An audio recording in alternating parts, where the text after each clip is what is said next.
السلام علیکم. دا څه لکه نه زموږ یو کس رانیولې د ګلاب جامن نوم یې دی که نه، نو ملګري نمبر راکړو، د سره پرینک وکړو، نو اوس ورته کال میلو، خبرې ورسره کوو که نه. دا دی کال والا ورلو ښه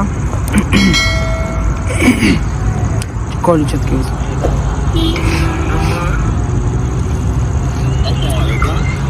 हेलो अस्सलाम वालेकुम. वालेकुम अस्सलाम. څنګه چلې؟ अल्हम्दुलिल्लाह ठीक ठाक. څنګه تاسو ښه؟ ٹھیک ٹھاک ته څنګه؟ बिल्कुल बराबर. चेहरा गायब है. हाँ पता देने लगी. बस कारोबार दे ریډیو پکې تازه هیپ کړې دي نن سبا ته ووس لګي. یار نو تعالی خپته د کنځلې روزګار نو مو تاسو نو میله بل دوه درې ورځې خبره وکړه، دومره خاص مې سره کړیم نه دي. یان د درې ورځې جو کې کار څنګه دی وکي؟ نو کنه تاسو لازمه د اکټیویټیز څه پته ده، زه څومره بیزی یم، تعالی څه پته یا اکثر یو نیم ټایم چې کنه فری شم کنه صرف تاسو ته کال وکم غب شپ د سره ولګوم.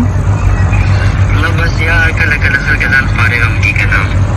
نو بس دا چې کم ټایم فارغ شم نو زه بیا تاسو ته کال وکم ملای کوم. مې راځي دې سره خبرې کوم زمون ګلاب جامن سره.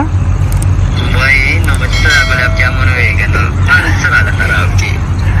نه تاسو ګلاب جامن خو یې کنه زما د پر ګلاب جامن یې وای. زه چې مستر یو ګلاب جامن نو یې وای ظالمه قسم دې ډیر زیات مینه سره کوم کنه. یا ته سمانه څه خبره چې تاسو سره سمره نه کوم. نو دا واسه غپ لګی ته ها. غپ نه لري کنه حقیقت ته کول نری چې صحیح خوب نه راځي. اله دا سوای دا چیز مکو کنه یار. تاسو هیلتی نه نو ما باندې ولا وخت څنګه تیریږي یار. تاسو ځان هیلتی ساتي، تاسو خپل آرام کوئ کنه. یا زړه نشو صبرولې نو دا د خپته ده. نو دا څنګه زړه دې لګي صبر کوي کنه. وای دا کزه نو ما اکثر ګوره خدا نه خاسته خو ژوندون دې کنه یا سبا وم یا بنوم نو تاسو بیا څه کوئ یار دا چې خبرې مکه ودا دې همیشه لره. هاي هاي اچھا خبر اوره جان خبر اوره وای کنه مشه رول میرالو بیا رسته خبرې کوو سیده کنه. زه سیدا اوکې الله حافظ.